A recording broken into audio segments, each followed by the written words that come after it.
Geachte genodigden, beste collega's, beste studenten.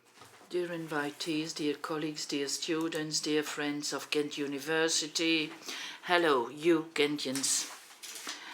Today we awarded 7 honorary doctorates to scientists who we admire, people who inspire us, who are really excellent in their domain, who dare to strongly give their opinion. We have given them to people who push boundaries in our society, who are pioneers in their commitment, who stimulate dialogue, who tread unexplored paths as pioneers. Dear Bernd, Franz, Jaap, Jeffrey, Peter and Sarah, I would like to thank you on behalf of all the people of Ghent for joining us here today to celebrate our Dies Natalis and to accept the honorary doctorate of the Ghent University. We are extremely proud of you, and from now on we count you as part of our university community. A warm welcome. Professor Hani Babu could not be present here today, but he is with us in our thoughts, because he too belongs to our university community, and we're also extremely proud of the award of his honorary doctorate. After this meeting we will have a drink together, but first of all I would like to say a few words to you here in our Aula Academica and to all the people who are following this session online. Let me start by looking back, more specifically to my closing address at last year's Dies Natalis celebration. I still remember very well how I was working on that speech until the last moment, weighing up my words and sentences for several times. And I suppose that you all know what I'm talking about. Spring 2022, stories of transgressive behavior that appeared in the media at the time painted an unflattering picture of universities and also of our university. And then I pleaded here in this aula to stop keeping up appearances. I advocated daring to face truths, to dare to acknowledge them, to dare to express them, and then dare to take practical and sometimes even radical steps towards a culture of respectful interaction. Today, a year later, we have to ask ourselves whether everything has been resolved in the meantime. No. Is there still transgressive behavior at the Ghent? Yes, there is. But I believe that we have taken a different path, a new path, in which we dare to question and adjust our own procedures, in which we dare to take a critical look at our internal hotlines, giving priority to the needs of those who want to report transgressive behavior, and also with respect for the rights of all people involved, including our duty to investigate reports of transgressive behavior or abuse of power in the both directions. The Flemish government is currently working on the creation of an external hotline of transgressive behavior in higher education as part of the new Flemish Human Rights Institute, and I have said it several times already on several occasions, right up to the Flemish Parliament, that I support the idea of creating a central hotline for higher education within the Flemish Human Rights Institute. Of course, on the condition that this hotline is easily accessible and will respect confidentiality and privacy regulations, among other things. And therefore I call on the Flemish government to work on this in a concrete and swift manner as well. It is better that the central hotline is set up tomorrow instead of the day after tomorrow. Now, dear invitees, dear Jugend staff, today we are celebrating science here. Science cannot flourish without freedom of speech, without academic freedom, and without multi-perspectivism.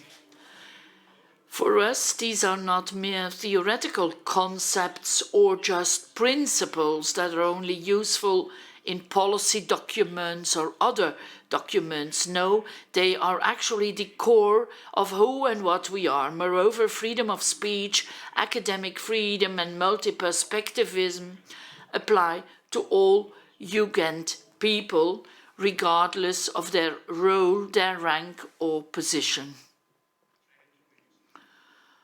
Freedom of speech, indeed, it applies to everyone, including academics. Anyone can have their opinion and can proclaim it. As far as free speech is concerned, there can only be one limitation, and that are the explicit regulations such as legislation banning racism or incitement to violence. But who wants to live in a world where their words and sentences are censored, where our doings are monitored, where our thoughts are just curtailed? I do not want to live in such a world, and neither do you, I assume. So let us cherish and also defend the right to freedom of speech, also today and also here. And sometimes I'm asked to stop giving this or that person a platform, for example, by not allowing a colleague to teach or by not allowing someone to speak within the Jugend premises. But I think that subjecting someone to such forms of deplatforming or even cancelling is very far-reaching and as a rule actually inappropriate. On the contrary, I think that maximum use should be made of speech and contradiction, of arguments and counter-arguments. So deplatforming and cancelling can and should only be possible after proven and as such pronounced offences. As a rector, I will never deny anyone access to the pulpit merely because they express an opinion that is critical or an opinion that may seem offensive or an opinion that is not mine or not yours. On a day like today, I think it makes sense to stress not only the importance of freedom of speech, but also academic freedom, because both forms of freedom are related, but they are also different.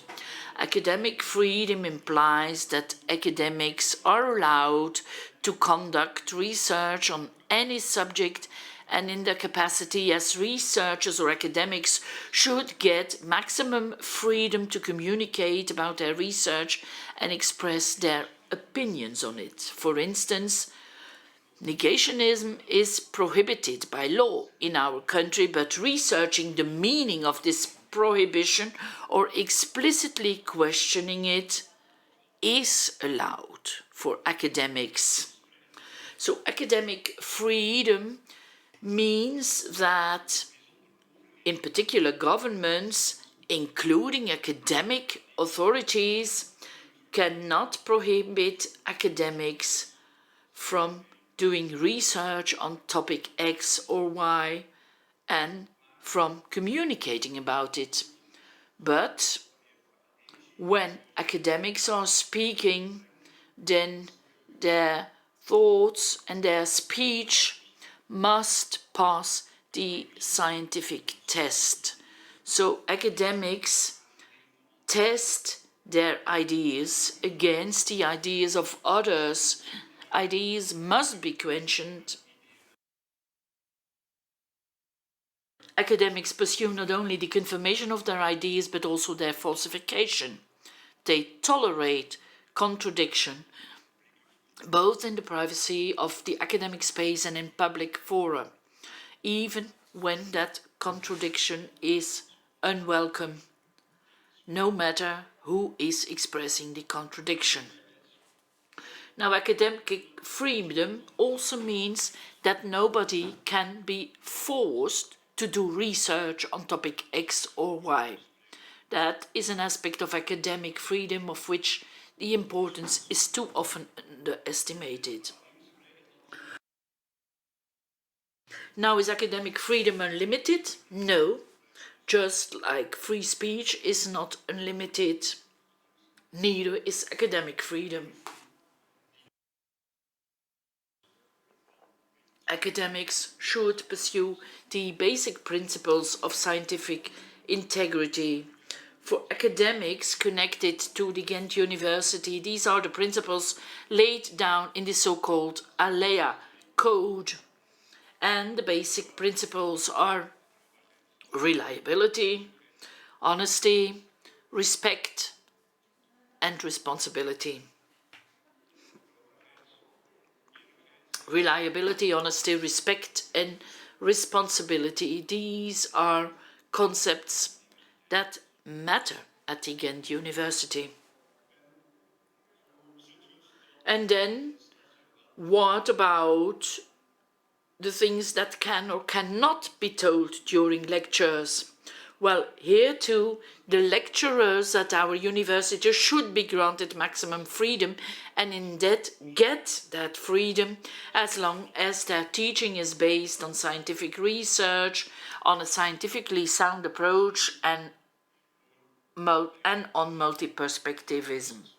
As far as I am concerned, academics should be allowed to utter the utmost nonsense on social media or via other media, and regardless of their scientific expertise on a given topic.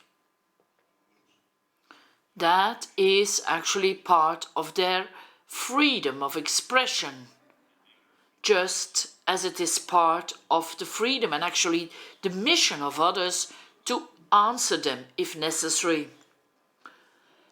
I will always defend that freedom towards everyone, but university teaching and learning materials of the university are expected to meet the academic standards. That is something that we owe to our students, to our mission as academics, to our mission as Ghent staff, and to the society as a whole. The educational vision of the Ghent University explicitly assumes multi-perspectivism, and this implies that critical sense, change of perspective, openness, pluralism, and tolerance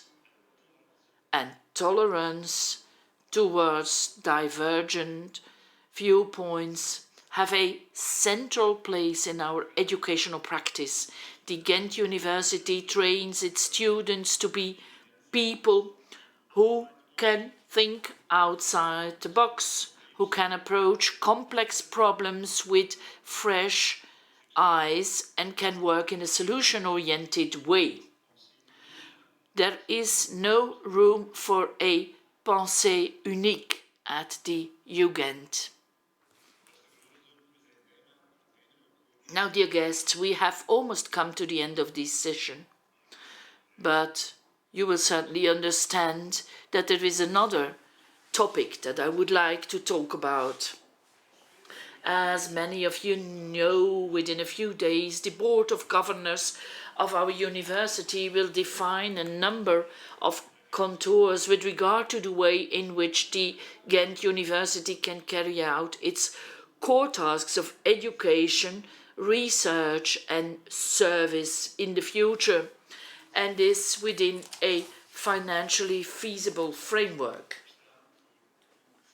We are facing particular challenges, and together with the whole management team of the entire management of the UGent, I am confident that we can meet these challenges. Yes, we can meet them, and we shall, on the condition that we can do it together, and on the condition that no intention processes are used as a means of negotiation or communication, on the condition that no words are put in people's mouths or pens unjustly, and also provided that all actors involved show intellectual honesty, provided that we don't turn it into a debate of them against us, because that does not benefit anyone.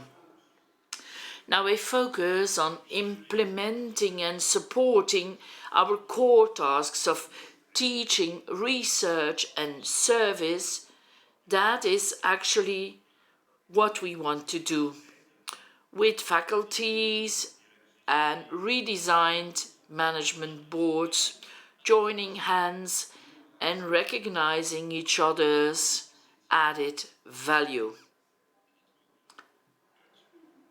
Explicitly doing this.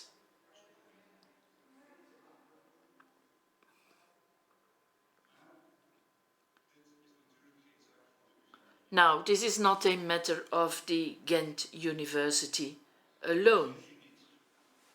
They are not present here today, although we invited them, but I'm quite confident that we will watch this meeting, and that's one of the reasons why we are recording it. So, dear members of the Flemish government, dear ministers, vice minister, presidents, minister, president, distinguished members of the Flemish parliament, I dare to ask you here, en plein public, and I do ask you emphatically, please show some elementary intellectual honesty.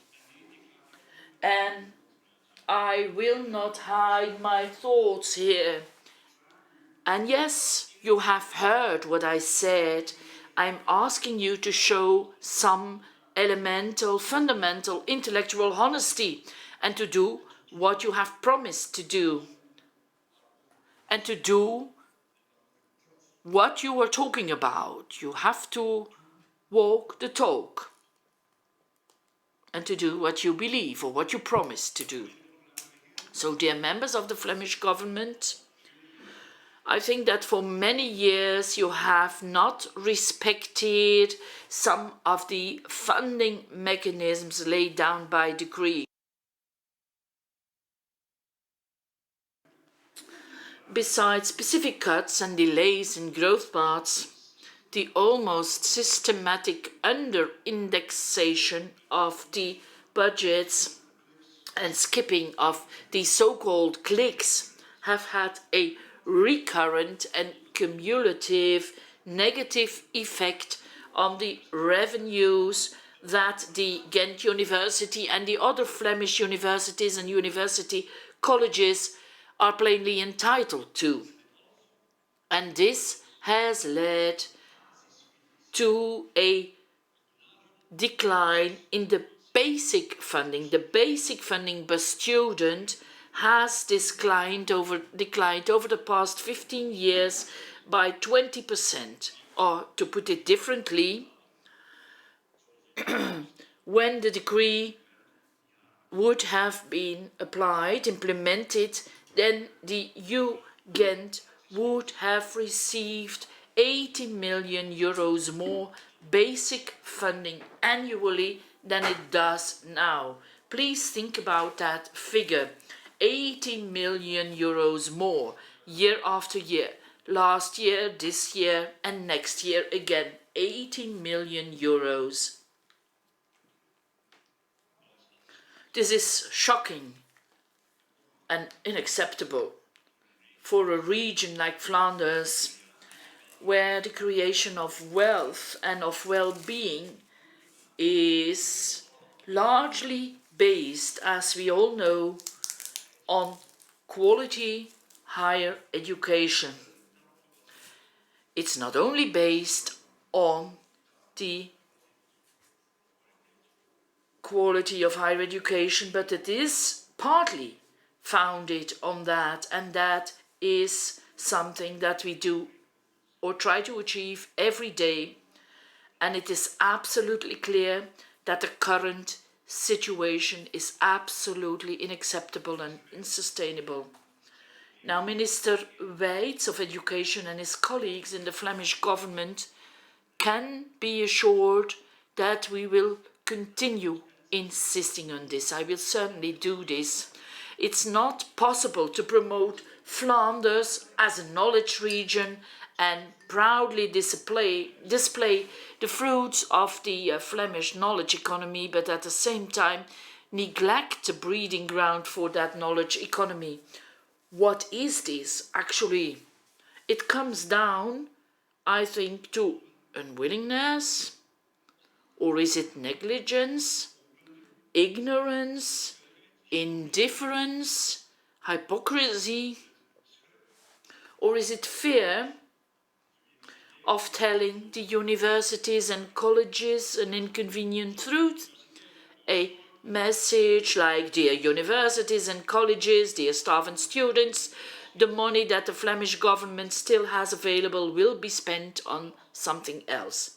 Is that what I have to understand? It's very difficult to understand, but I think it's certainly not a proof of good governance. And taking this reality into account, I think it's also downright shocking that in the Flemish Parliament, and even recently was suggested that the universities, and I quote, I hope you can believe what I say, that universities are still sitting on a mountain of 3 billion euros of investments.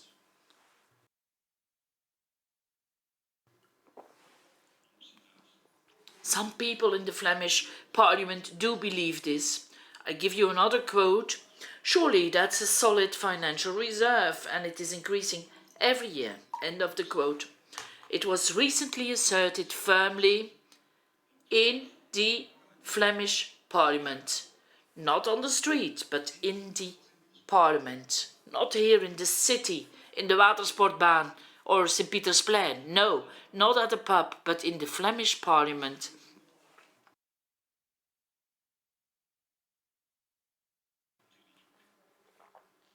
So people are not ashamed to do this, but I think this is a false, it's a manifest misrepresentation. Now, if I can assume that such statements are not a proof of incompetence, then I think that the way in which some people do or do not conduct a debate is downright inappropriate. After all, the resources referred to, the 3 billion we are sitting on, cannot be regarded as freely available resources or free available space that we have. No, the vast majority of those resources have been earmarked according with the social missions of our university, earmarked for specific purposes such as investments, student facilities, educational innovation and other initiatives through which we realize our core mission. So let it be clearly stated, dear politicians and policymakers, Ghent University does not have ample reserves. Not at all. Every euro that UGent receives is immediately allocated in line with its mission. The university does have a limited cash reserve that can be used temporarily for one-off investments. Fortunately, that we have that money, and in the meantime, we invest our funds in a very sustainable way. You should not be a genius to understand this, I would think, but you need people who are willing to understand this. So, dear politicians, dear policy makers, I and many other people are no longer prepared to just accept manifest untruths. I'm not ready to accept this any longer. So please stop thinking that we should be prepared to do so. Take yourself seriously, take ourselves, take us seriously, and tell the truth. And above all, apply the funding mechanisms laid down by successive Flemish governments and Flemish parliaments in a correct way and completely. I think that is the least that we can expect from you, just like you expect us to comply with regulations. Sluiten we deze zitting. We will close this session with our hymns, the Flemish, the Belgian and the European. And I would like to thank you for your presence and for your kind attention.